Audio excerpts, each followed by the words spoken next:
What's up, locals? Last year, during the MVP Open, we learned that a member of our Canadian community was actually down at the MVP Open volunteering. So, shortly after the event, we managed to get on a video call with him to ask him some questions about his experience. I will warn you, this was our very first time having a go at a video interview through a video chat. The sound isn't perfect, but with MVP Open coming this weekend, we thought it might still be of some interest to some people. So I want to say a huge thank you again to Sean, and hope you enjoy this little conversation about the experience of volunteering at a Pro Tour event, especially when that event is one of the iconic ones on tour, the MVP Open. Sean Galbraith has become a friend through the Canadian Disc Golf Hub and ThoughtSpace Athletics Buy Sell Trade Facebook pages. We've had minimal interactions over time, and after seeing a couple of posts from him at the recent MVP Open and a few interactions over a limited run glow mantra, thanks by the way, insert glow mantra, perfectly timed. We've been kind of keeping in touch and chatting about the experience of the MVP Open, and I reached out to Sean and asked if he'd be interested in jumping on for a quick chat, just to get his feedback on the experience of being at, Disc Golf Pro Tour event, an MVP Open, and also a volunteer at one of those experiences. So, welcome, Sean. How are you? Fantastic. How you doing? So good, and thank you so much for joining me for this quick chat today. We really, really appreciate it. So, um, Super happy how to. how did you get involved with the volunteering piece at the MVP Open? So I've volunteered at a couple major sporting events in the past, unrelated to disc golf. I volunteered at the Pan American Games when it came through Toronto back in 2015, and last year I volunteered at the Lake Louise Downhill um, in Banff, and I had a lot of fun at both. And my wife and I, we started disc golfing about a year and a half ago, and through communities like Reddit, I read posts like, "Oh, people volunteer at these things," and it sounded kind of fun and interesting, and um, thought, sure, why not? That's something that we could do. It'd be interesting to give it a go. I'm self-employed, so I've got a lot of free time on my hands sometimes, and yeah, my wife's got some vacation time. Let's do it. So we signed up uh, back in the winter, I think, at some point. Got on sort of the mailing list, and um, yeah, was good to go from there. Awesome. So, what is it like being at a disc golf pro tour live event? Are you someone? Sorry, should I start with one other question first before I go there? Mm. Are you a Jomez Pro viewer or a like live subscriber? Are you subscribing to Disc Golf Network?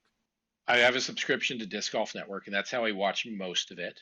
Okay. I love watching, 4 hours of coverage or whatever, and the excitement and the unknown of the live show. Like I love the live show.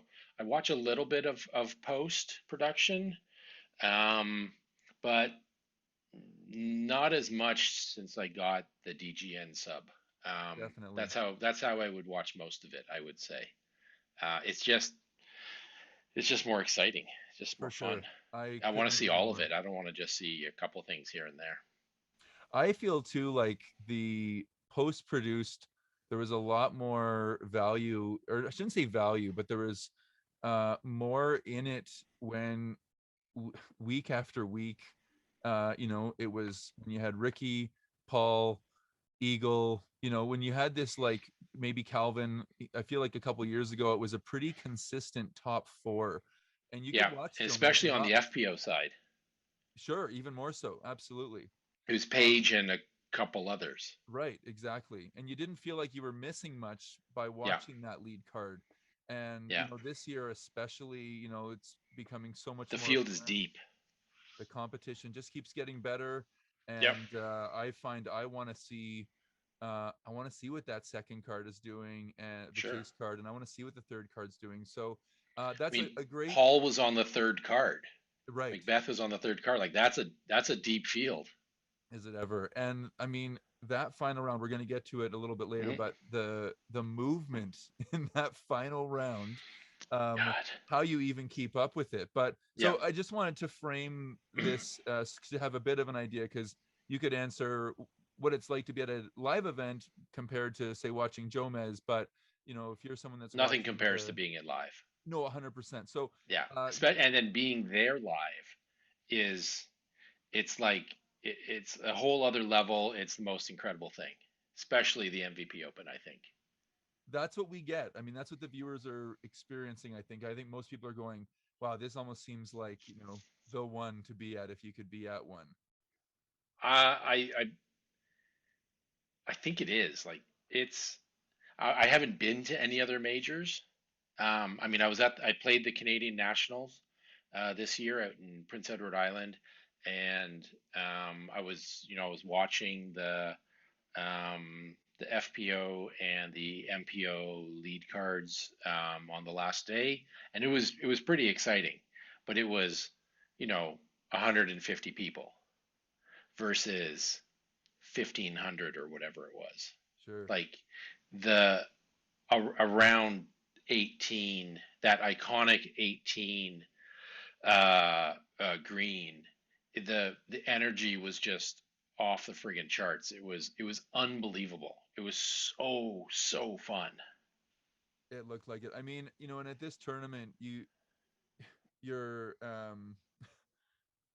people are running with their, it's not just waving a flag to mark inbounds. They're running by, they're high-fiving each other. Oh yeah, You've got the 8 holes. the 8 holes, and now in competition with the 14 holes or whatever they're going to be calling themselves at some point. Okay. Yeah, So I think it there's just an emerging rivalry between the two bleacher sections. So are you now more keen to get back to another MVP Open? Or are you kind of curious to suss out some other tournaments to go, oh, this is the best, or to get a bit of a comparison happening I can't wait for next year.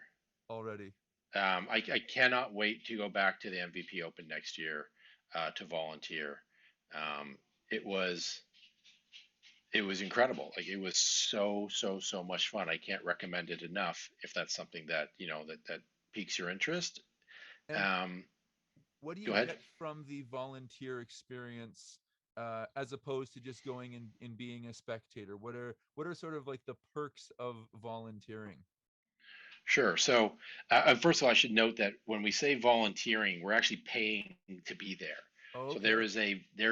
we're technically, I guess, staff as opposed to volunteers. Okay. We're paying $99 US to be on staff, Okay. which is, I think they're the only tournament that actually charges you money to work for them, which I thought was quite odd. But once I was there, it didn't occur to me once. Like I didn't think about it once. It didn't matter to me. I didn't care about it at all. The It was just so much fun to do everything there. For that $99, you get 3 meals a day. You get breakfast, lunch, and dinner, which is great. We got an amazing staff pack, so it included this Maple Hill um, backpack, stool, cooler bag thing, which is awkward but kind of neat. We got At first we got 5 MVP Open discs. Um, we got MVP Open Wave. We got a Vanish. We got a Crave, and then the new Fission Hex, which Oh, is yeah. kind of cool, and then an absolutely beautiful Entropy, Mm. just gorgeous. And Those then are at the magic in the hand. Those are, absolute fantastic disc. yeah. And then at the end of it, we got a disc signed by the champions in Uplink, all MVP Open stamps, um, and yeah. It was fun, and so the there's any number of different jobs that you can do, and it can change from day to day, and it can change throughout the day. We had our own Slack channel for staff, and um, like Saturday or Sunday, I was on parking, which sounds kind of boring, but it was actually kind of fun. Um, you're I was surprised. I had a great time doing the parking shift. Um, it was a problem solving exercise because there's not a lot of parking on site, and we are literally making new parking spots by clearing brush and trying to shoehorn in people. And you're the first people that the spectators come across, and you can help kickstart their positive experience by, just how's it going, being super positive and energetic. And when there's kids coming by, like, who are you here to see? And they're like, Paige Pierce. I'm like, she's teeing off at 9:40 on T1. If you get there, it's right over here.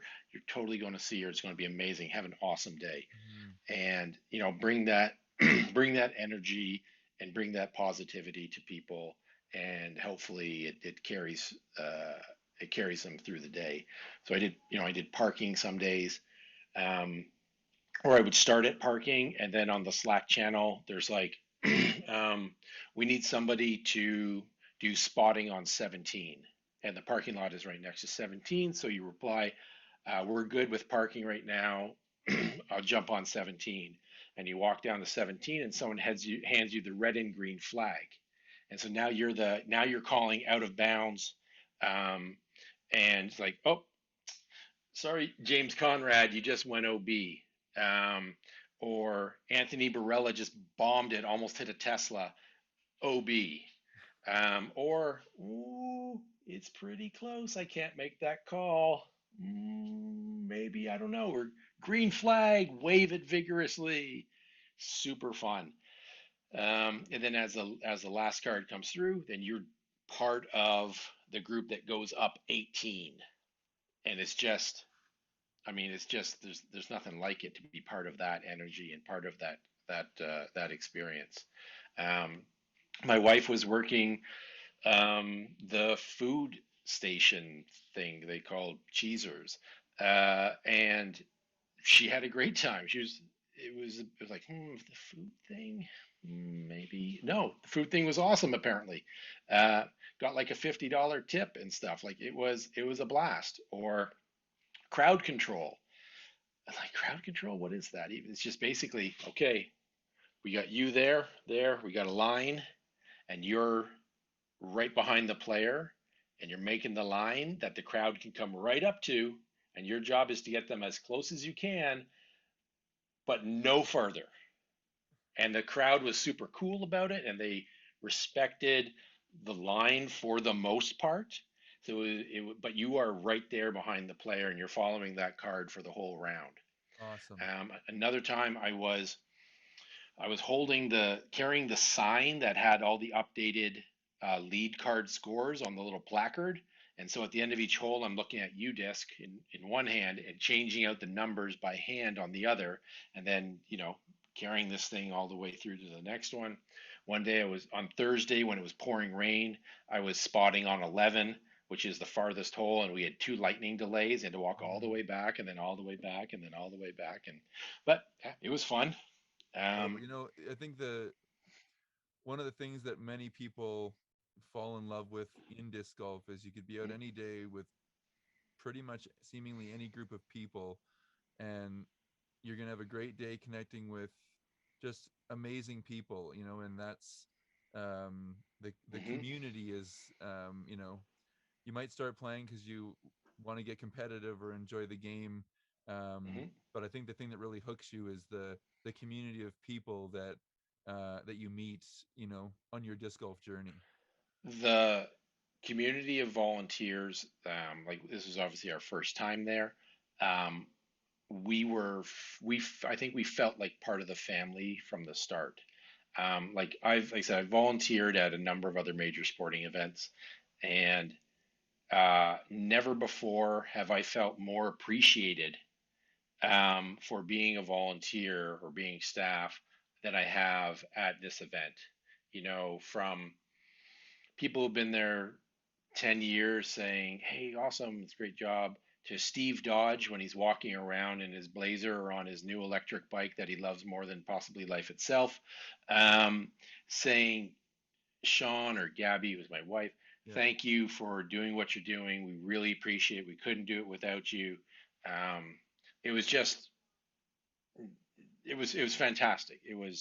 I It think was one of my so favorite memories from this one was appreciative. seeing him deliver pizza to spectators Yeah, on some of the holes. I just thought that is yep. spectacular. That is fantastic. Like, other tournaments could I take a few pages out of this book, I think.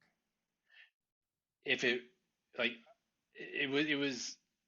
it was incredible. Like I felt like I was part of the community from the first second. Incredible. Um, and it's just like we got there on Wednesday, um, the day before the tournament started, and we went to the course because we'd never been to it before, just to walk it, and because we were spotting on different. My wife was spotting on 18 on Friday, which on 18, that's incredible. Hmm. And I was spotting on 11 on Thursday. And so we wanted to walk the course and get a feel for where things are and how far things were. And it's like, okay, well, Paul Macbeth is right there. He's on T1. He's brought his discs in a shopping bag. Um, and as you know, never bet against the guy who brings his discs in a shopping bag because he's bombing a DX Boss 800 feet and he can putt from 300 feet or whatever with Right. a 1984 AVR or some crap like that. Um, and I was like, okay, yep. Walking from hole to hole, and like, there's Simon Lizotte and Joel Freeman, and they're just, it's just like, oh They're my just god, everywhere. Yeah. it's just So like, it's just, it was so cool. let's pivot with that and talk a Sure, little bit about the action. And the action was one of unbelievable. my questions was, I mean, that final round, this tournament just doesn't seem to ever disappoint. Yeah, The movement, as like we started to allude to earlier, the movement in that final round was incredible.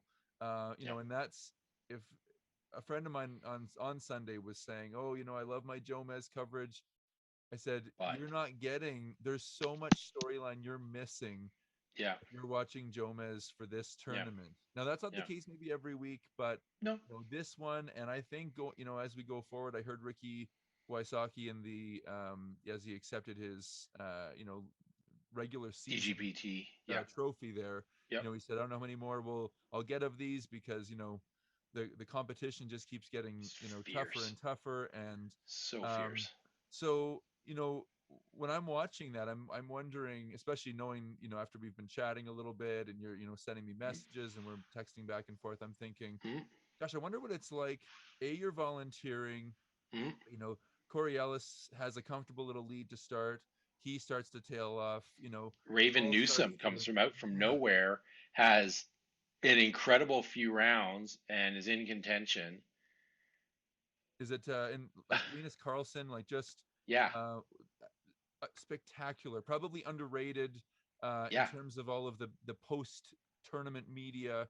yep, Everyone's wanting to talk to the big names, and yep, Simon's easy to go chat with or be drawn yep. to that storyline. And he's sort of the one that kind of quietly sits under the radar and jumped Starts from the bombing play-in stuff. out of the play-in event to Yep. having a bye, I think, and just really spectacular. But so I was curious, like, are these volunteers, like, are you all on your phones on DGN trying to keep up with it? Are you just using UDIS to No. keep track, or how is it relayed as it's all happening?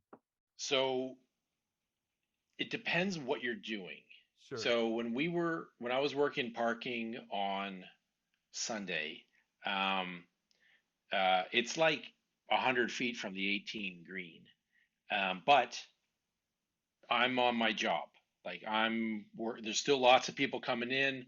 We're moving cars. We're getting passes to people, whatever. So I had DGN streaming on my phone, so I could see what was going on 100 feet away from me. And like, oh my God, there's going to be a playoff. This is going to be so cool. Um, and but yeah, so you can be a bit disconnected from some of the action. You can be part of the energy of the event, but you may not know what's going on, depending on what task you have. Okay. Um, and Parking is a little bit more isolated, I Sure. would say, because you're not parking in the middle of the green. Yes. But Spotting spotting and crowd control are the two that you'll see the most action, I would say. Spotting, you'll be on probably one hole and you'll see every card that comes through. Um, Crowd control, you'll be on one card and you'll be following that card through 18 holes, Awesome. basically. And Um, at a many viewers of the channel are in the States and have probably attended some tournaments Probably, yeah. before. You're out of we didn't mention that at the beginning, but you're out of Toronto. Yep, we And flew down for it. we do this, pardon me. And we flew down for it. We flew Right. into Boston. Yeah. And we're this channel's out of Calgary right now, also in Hmm. Canada. And if you haven't been to a tournament, and obviously I've already heard you say that you got to see live disc golf, there's nothing like it.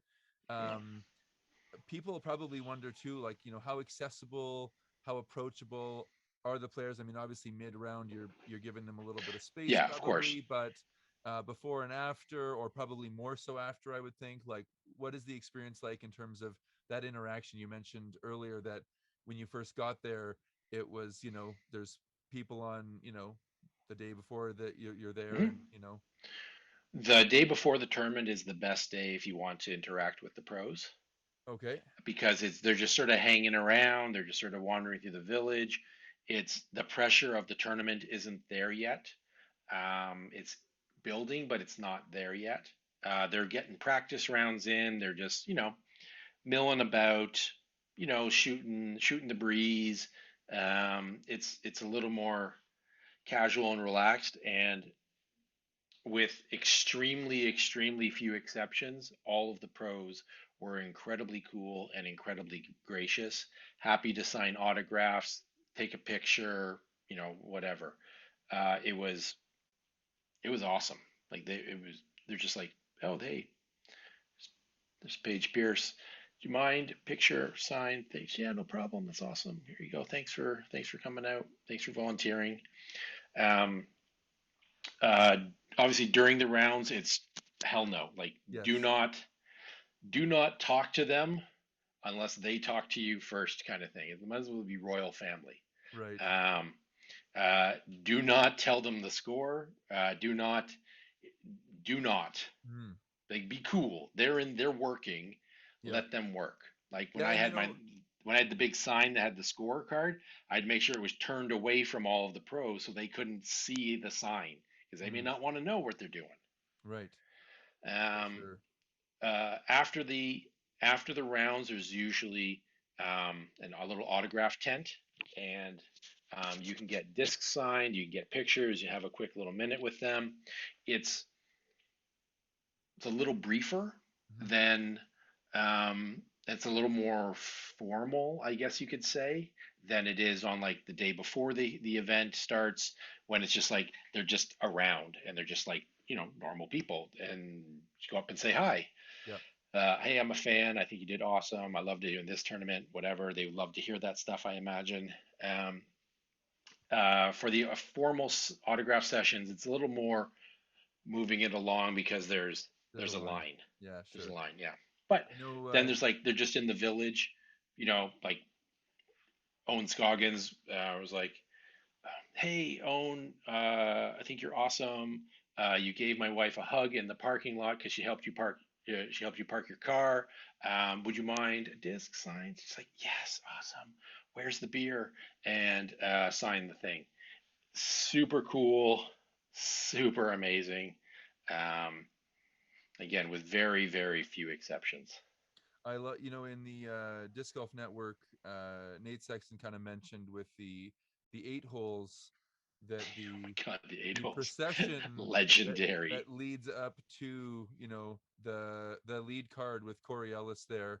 Yeah. Mid round, you're having a rough go. It was sort of, I know it's what they're doing, but Corey Ellis is now standing in the rain on hole 8 after a really rough start. He just wants to throw his disc, and we That's not broke an into option. this like full on announcement. And Nate sort of said, you know, I'm fine with like, here's the lead card, but like announcing every single player, like it's almost, there's a fine line there, like you say, of that they're in, it's business when they're playing their round, and you got to give them that space. And that I thought that was The an interesting take from Nate Sexton, because it is a bit of a fine line of not Yep. interfering with the flow of the players around. Hmm. um what's your take on that?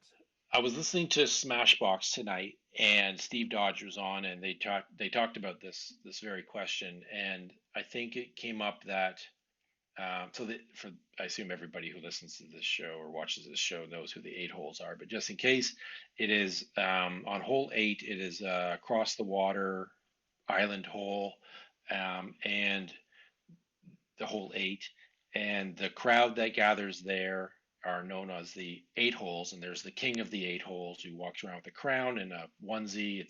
It is entirely a party atmosphere, and they are extremely loud and they're extremely boisterous. You can hear them for every card from every hole on the entire course. But yeah, so it's a legendary party hole Yes. basically, and they're not going away, and nobody wants them to go away. But I think you know, like on Smashbox, there's like they were announcing the players when the players were on the tee pad, and that's too late.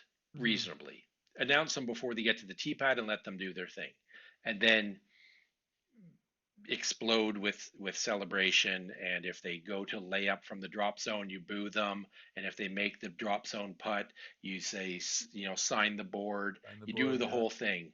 The enormous green flags that the family, there's a dad and two sons, or who they run across the green with the green flag when you make it. Like it's part of Maple Hill, Yes. and it's not going anywhere. So get used to it, basically. But Yeah, maybe and I there's I some don't think minor anyone wants tweaks. it to go anywhere. No, It's got the sort of, waste management open of disc golf vibe going for it, where it's yeah, that party hole, it's a party hole, and it's and it's amazing.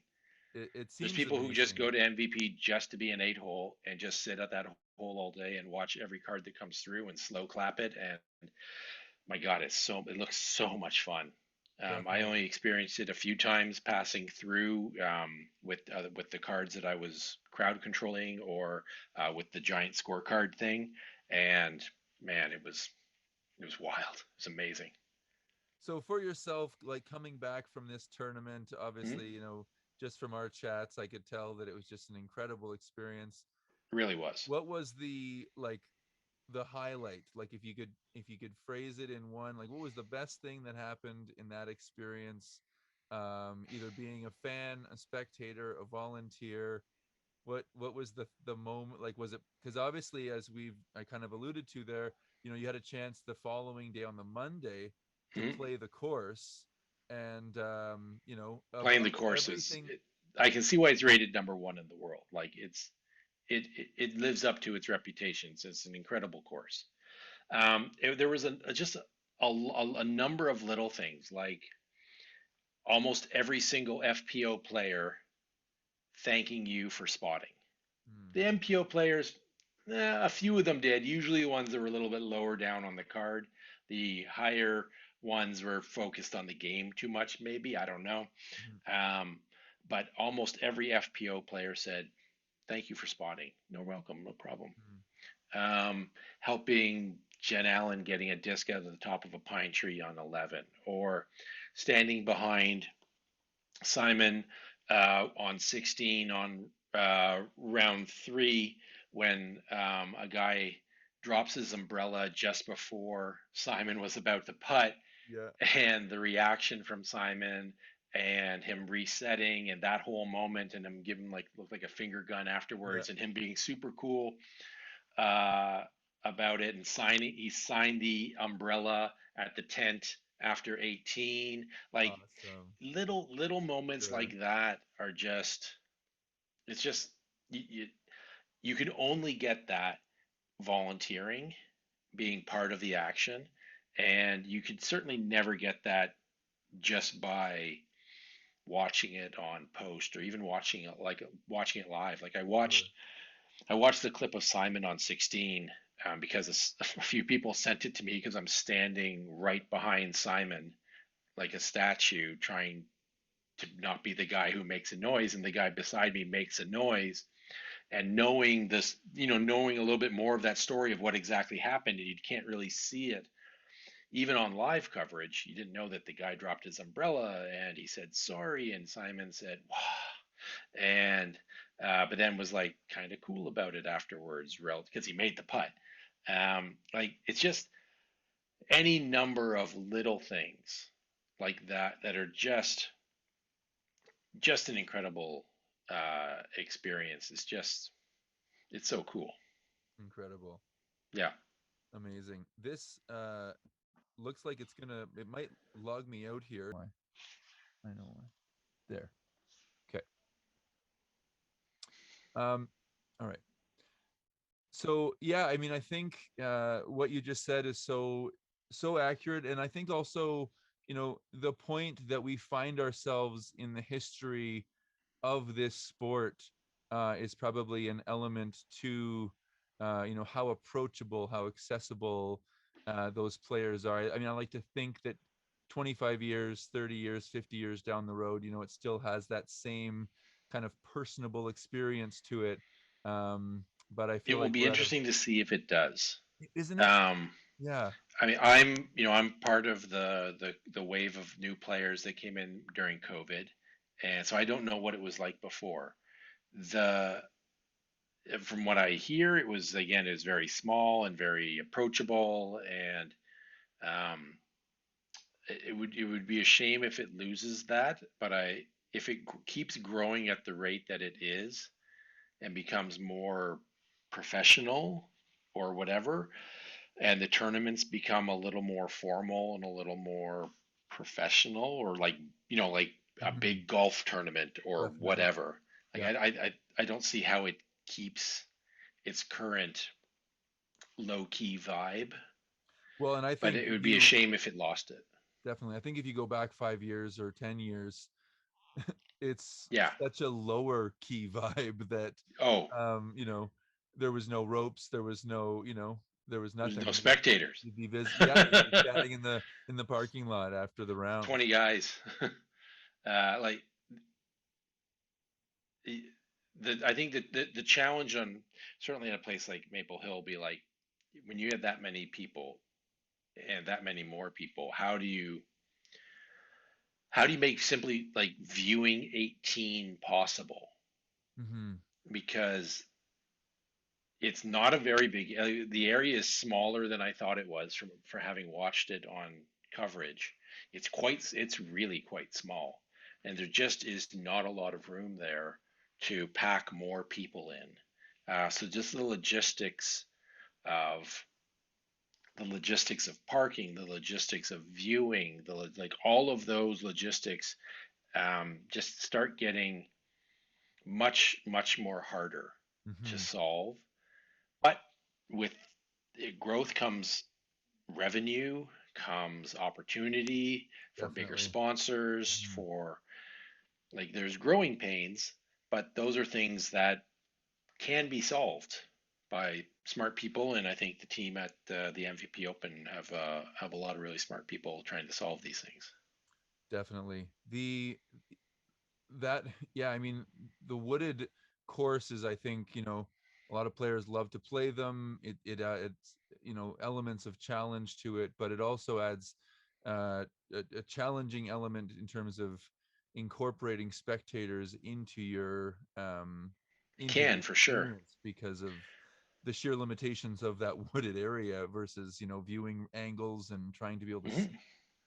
I think so. At the MVP Open, your access to holes just depends on what level pass you buy. Mm, So like there's like the gold pass versus the general admission pass. Gold pass gets you like rope access to every hole on the course. mm, And the general admission pass You get up to hole 2, and then you don't get into some of the woods, like 2, 3, 4, 5, 6, I think you miss, and then you pick up on 7, and then you lose it a little bit at some point, I think. Anyway, so part of it is managed by the number of passes that they offer, that give you different levels of access. But even then, like the volunteers and the rope line and the spotters did a really good job of keeping spectators out of the action, but really close to it. Sure. And it, even on some of the tight holes, yeah, there might have been a little bit of a delay for the lead and the chase cards as people moved from one viewing location to the next, but it didn't feel like it was excessive.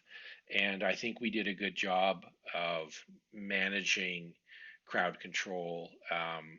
At some point, when they're ready to tee off, where you're standing, you're not cutting over to the other side of the fairway. Like, Sure. that's it. You're here. You're watching from here, Right. and people respected that. Yeah. Move faster if you want to get to the other side. Yeah. Sure. Um, People plan their, once they familiar with the course, if it's their first time or if they're veterans, they plan their viewing accordingly. Like, Sure. we're going to be an 8 hole and we're going to park there. Or we're going to be a 14 hole. We're just going to sit at hole 18 and watch the whole day from there, or whatever. Just want to watch from the hole 1 bleachers and watch them bomb 650 feet down across the island into a headwind or whatever. Like, Sure. it's just wild. There's so many different ways that you can view that tournament at that course. Did you have a favorite hole that you played? I know we kind of touched on it briefly there about the experience, but what's it like playing a course that you've like watched on TV? So it's one thing I didn't appreciate as much is how many different courses are part of that course. So there are um, 5 different courses, let's call them. So you have like the reds, the whites, the blues, the black, the gold, and there's also the diamond, which is a combination of, I think, the black and the gold or something. Okay. I remember Simon mentioning that in his post interview that Yeah, he whatever the tournament was playing wasn't a gold. version that he plays often if he's in the area because I know he's relatively local to that Yeah, course. I think he's like 10 minutes away. Yeah, Like, yeah. we went over, there's another course like a minute down the road the next day. Yeah, and they've got a really big pro shop, and we're doing some shopping. And on the sign in card for the sign in page, when you play the course, you just sign we're on the course. It's like Simon Lizotte, Colton Montgomery, Kona Panis, and some other one. They're like, oh, they're out playing the course right now. But yeah, like, I've heard that he plays, I think, the blues Okay, yeah. often, which is like the medium. Like, it's not like the baby course that we were playing, which has like different baskets, short tee pads, basically no water crossings. Um, it's a very different experience than most. But when I came to hole 8, of course, I have to go for the water crossing just to try it. To do it. Thankfully, I made it with a disc I really love and didn't end up losing it. They pulled, I think Your they river, you said, said? yeah, I threw a river across it, and you never throw a water named disc over a water body, or else it's going gone. It's going bye bye. This one somehow made it across. But they have a diver who comes in just for the MVP Open. He used to be a Oh. local. He lives in California now, I think, something like that. And he pulled out like 2,000 discs out of the various lakes. Yeah, they have a remarkable system of um, cataloging lost discs. They like, it was like, we need someone to bring like the truck down to hole 1 so we can load up 500 discs into this thing to take it. And that's just like one of the locations and one of the batches they pulled out. Wow. Hundreds and hundreds. There's a photo of the canoe that they're loading them in, and like Paige Pierce is next to when the diver guy is there. It's just like overflowing with discs. How long you been Yeah. throwing the river as a total aside here? Uh, I would say about a year. I've Because got like 7 of them. I just threw one this week, Yeah. and I got a review coming Hmm. up on the channel for this gold ice Hmm. plastic. It's a newer one. I guess it's a slightly Hmm. more overstable version. Hmm. Man, it's Love just it. magic. I think the first throw It's was like 310 or something, and I thought, oh, hello. And it wasn't, yeah, not an aggressive not full throw, rip. just you know, Yep. and just feels really comfortable in the hand. I'm the disc, as you know, I bought off of you at the Mhm. merch tent. There was the Glow Mantra. I'm a huge fan. I've got a bunch of different Love the mantras. mantra. Mostly the Glow is my favorite, and I thought that the river fell pretty close in line with how the river feels. They're different, but they're not, Mhm. in terms of the a Not 7 wholesale versus the different. 9, that the Yep. rim is very similar in the hand, which I really liked. Love the river. I've got a noodle arm. I can barely do 280 on a tailwind in a good day, um, with a strong prayer behind me. Um, and I love the river. It's one of my ultimate all-time go-to discs for sure. I can flip it nicely. It's hit a few trees, but it doesn't get beat in. Um, yeah, I love absolutely love the river. And speaking of that merch tent, what's the obviously I know, like, a lot of fans go, and there's a huge community of like disc collectors now, and Hmm. the Facebook groups and the online groups that Hmm. are collectors and whatnot. Uh, what is that experience like? You're from Toronto. I know Hmm. there's a couple shops that sell discs. I don't know if there's any. Are there any like main shops in your within a reasonable distance that has like a really good selection, or The Toronto actually has very few options for in-person buying discs. There's one main one. It's a convenience store near a course that is like a 7-Eleven, but like a small mom and pop shop that has 300 discs for sale. wow. In all sorted by baskets and brands and speeds and whatever. It's like, what the hell is this? Like Kitchen Convenience Plus or something. Okay. Um, but we also have a couple local vendors like the Good Disc. Evan Yep. Phillips is amazing. They're a great store, but they're primarily online, but you can pick up local. Um, Surf there's the another Greats. Have you been to Surf the them? Greats has a fairly small Small selection. They're selection. Yep. not. Um, I've bought a couple things from them, but not so much. Frankly, I buy a lot online. Sure. Disc Republic, I think I've bought them a car by now. Ace Runners has a they don't have to worry about their mortgage thanks to us. Um, yeah, we buy a lot, and like the the the merch village, the first 2 days, Thursday and Friday, it was MVP and Thought Space. So My from the language. MVP tent, um, I got a nice Glow Envy, the Holy Shot edition, because I mean James Conrad sitting right there, and how do you not like? Okay, he's sitting right there. I gotta buy it. It's twist my arm. Oh no. Or you pop over to the across the little thing, and it's like, oh, there's Eric Oakley, and he's hawking Pathfinders. I'm like, well, I'm not gonna not buy it. It would just be rude, Yeah. of course. And then it's like, oh, okay. And then there's Zoe Andyke, and she's got her beautiful new Sphinx discs. Um, and then there's everyone else, and you get them all to sign your tournament disc.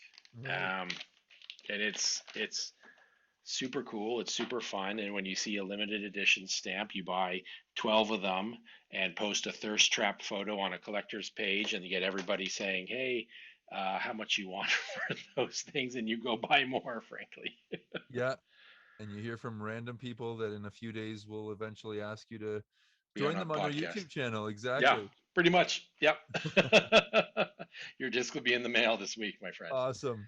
And just as a side, we will be throwing that disc. That is a 1 of 100, I believe, each of those, the wolf stamp and the There's lion the stamp. lion stamp. There's the lion.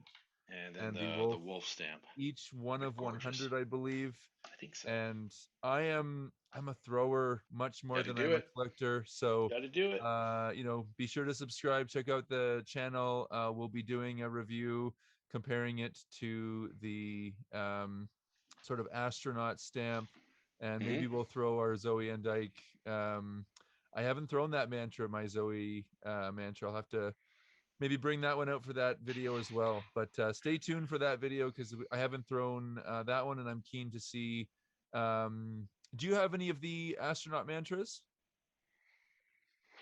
The other Do glow I have any of the mantras? astronaut mantras? You mean this one?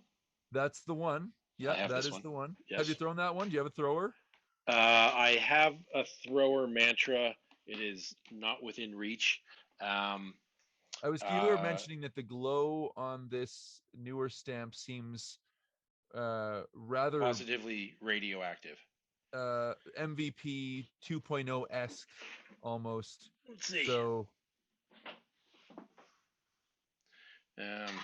it's not really an effective without the light thing here, but it glows. It glows really well, like overnight lasting amount of glow. Well, we'll definitely be testing that when we get our hands on it. It glows really well. And it's not quite Eclipse 2.0. Like that Holy Shot disc Envy, it glows enough that it was charging the other discs. It's incredible. A crazy amount of glow. It's like a problematic amount of glow. I'm concerned for my long-term health. Do I need to take iodine pills because I'm getting radioactive poisoning because it's so much glow? One of the videos we did this summer was looking at the Eagle McMahon Rainmaker, and it's a glow putter. And I said, that is the right amount of glow in a putter because like blind you. No, it's not. And that's what I like about it as a putter. It's like a soft glow. It's not, it's not an Innova, you better don't blink because you're going to miss it. Because you miss it. It's useless glow. It stayed glowing, but it wasn't, I don't want to look at an Envy and then try to look at a basket, like. You lose your night sight. Where am I? Who's my yet? So, there's definitely a purpose for them. Glow. Oh, like this, if red glow would be amazing because then it doesn't affect your night vision. Right. True. Sean, I gotta say a huge thanks. Chatting with you again, it's basically because of the Thought Space Buy Sell Trade Facebook group that I saw that message about the glow mantras originally, and when I went to message you, I went, oh, we've dealt with each other before, which usually happens in these Facebook groups. You go, oh, I've sold you something, or you bought something from me before, or whatever has happened before. But it was great to kind of be nerding out with you this weekend or this past weekend and kind of feel like I'm along for the ride a little bit. And thanks so much for, obviously we can be in different parts of countries and still feel very connected by this sport. And, that is the thing with local disc golf, is that we're trying to celebrate the various communities that, make the sport so great. And really thanks you for your feedback and in this little interview today. Really appreciate you. All disc golf is local, even if you're not. 100. That's exactly what I try to tell people. Yep. Thank you. I absolutely loved having this chat. Happy to do it anytime about any topic. And I can't wait for next year's MVP Open. My wife and I will absolutely be there running around like idiots with flags. Next time I'm in Toronto, we'll throw around. 100%. Thanks very much. This is local. We are local.